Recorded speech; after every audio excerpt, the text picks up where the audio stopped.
Hey Armory, coming at you with our daily dwell video for today, which today is Palm Sunday, so happy Palm Sunday to all of you.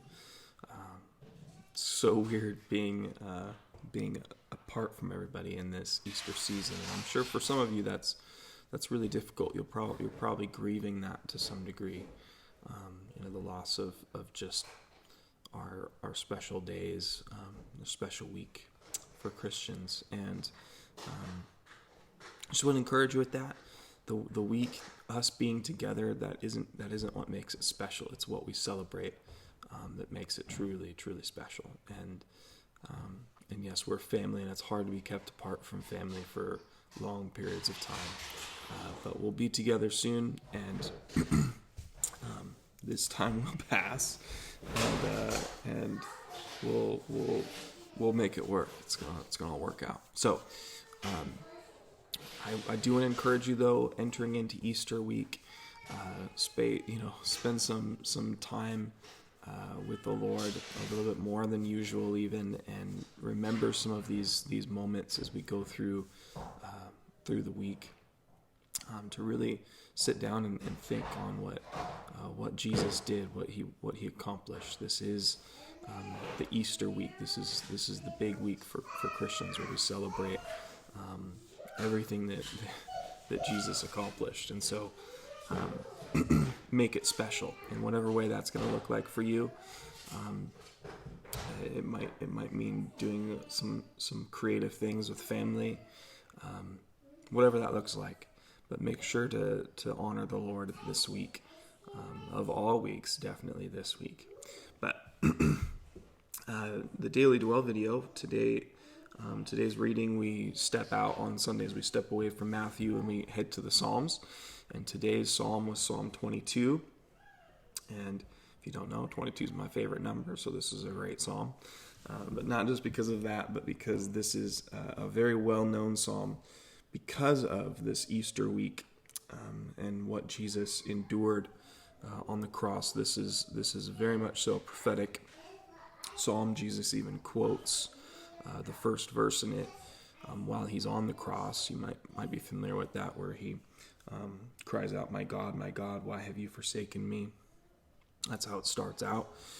And so maybe Jesus was even thinking about this song, while he was going through this. Very likely. I have, who knows how much David probably had no clue while he was writing this song, exactly what the Messiah would have to go through. So for David, this was probably very real for him, and even though some of it might have been metaphorical for him, the excruciating agony of his situation must have been very real for him to be able to write this. And then in some of these things, they became very real for Jesus. For instance, beginning in verse 16, it reads, "For dogs encompass me, a company of evildoers encircles me. They've pierced my hands and feet. I can count all my bones. They stare and gloat over me. They divide my garments among them, and for my clothing they cast lots." So again, very prophetic about what was going to happen to Jesus, quite literally. And so the psalm, and it's not just this psalm, there's so many psalms that I read through these things, and you might catch the pattern where he'll start off, especially these gloomy psalms, I call them, and it's kind of like fit for the day, because today it's like you wake up and it's just a gloomy day. It's raining. It seems like you should be drinking hot chocolate and sitting in front of a fire. No, these are kind of gloomy psalms where it starts out. He's talking about how hard his situation is, and this one is a prime example of it. David must be going through something really difficult, and he starts out the psalm just kind of expressing his suffering and asking the Lord, like, why are you distant from me? Why are you not saving me from this? And so he's crying out for salvation. He's crying out for help in his current situation. And then almost all of these psalms He'll start them out like that, like it's really hard, this is really hard. And then he'll go back to remembering what the Lord has done. So he remembers what the Lord has done in the past for him. And then they always move into him praising the Lord, him saying, even in the midst of this, even because this is crazy, I'm going to worship you. I'm going to praise you. Your name will be made great off of my lips to everybody that I know. And I love David for that, because he doesn't just stay in the agony. He doesn't just let himself live in the difficulty. He constantly reminds himself to go back to worshiping the Lord, praising him for what he has done, for what he will do. And this psalm is no exception. So after going through quite a bit of a gloomy psalm of a lot of difficulty, he says, "But you, O Lord, do not be far off. O my help, come quickly to my aid.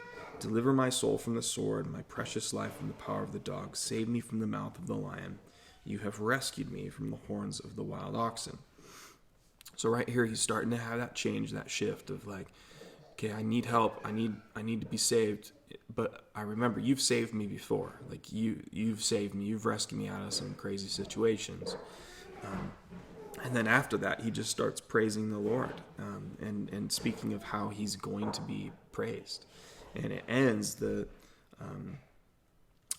before it ends even, I just like verse 27 and 28 stood out to me, where he says, "All the ends of the earth shall remember and turn to the Lord. All the families of the nations shall worship before you. For a kingship belongs to the Lord, and he rules over the nations." And I think that's so interesting that maybe at that time, in that day and age, really only Israel and maybe a few scattered people throughout the world, but really just Israel at that time worshipped the Lord, would turn to the Lord and worship him, and that God was their king. Interesting also that King David is writing that. But anyway, he is saying essentially all the ends of the earth shall remember and turn to the Lord. All families of the nation shall worship before you. And we're entering into Easter week, where literally like every nation, there's Christians in that they're going to be worshiping the Lord in this time. And so that's pretty awesome that the King has gone global, and that there are people all over the world that are going to worship him, and we want more. We want more people to see him in that light. So it does end. It continues on in that section, and it really ends with this concept of everybody bowing before him. Everybody will worship him. It says, "Posterity shall serve him. It shall be told of the Lord to the coming generation. They shall come and proclaim his righteousness to a people yet unborn, that he has done it." So it's a pretty awesome psalm. There's so much in it that should remind us of Jesus and should point us to our Messiah, our King, and what he's accomplished. And then we need to take this example that David has, where he might be struggling with something really hard. He might be stuck, inside for a number of weeks and maybe months, and but instead of for us fleeing from a virus, he might be fleeing from his enemies that are trying to stab him or something crazy. But regardless, he's in a dire situation that he's upset about. So he cries out to the Lord for rescue. He expresses just how deeply upset he is in the situation, but he never stays there. He then brings it back to, I know what the Lord has done in the past. And then he moves on to, and we're going to worship him at the end of all of this. And we're going to worship him in the midst of it. So that's my encouragement for today, is even in the midst of a trying season, a difficult season, and the numbers and everything right now are just discouraging, and I'm trying to even just not pay much attention to the news anymore, because it is discouraging. But to see that even if this goes into the darkest days of our lives, like for David, he's not going to stay there. He's not going to rest in that darkness. He's going to look to the light and be taken out of it by worshiping the Lord. So let's worship the Lord today, and we get to do that in about half an hour from now, together in our church time.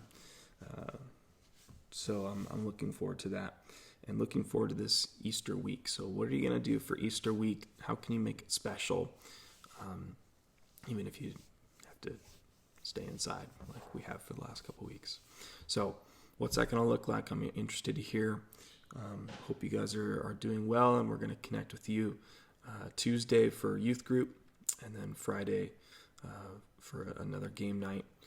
And and we'll be worshiping along with you in just a few minutes. So love you guys. Hope you have a great Sunday, a great day in the Lord, and have a great Easter week. And we'll see you tomorrow.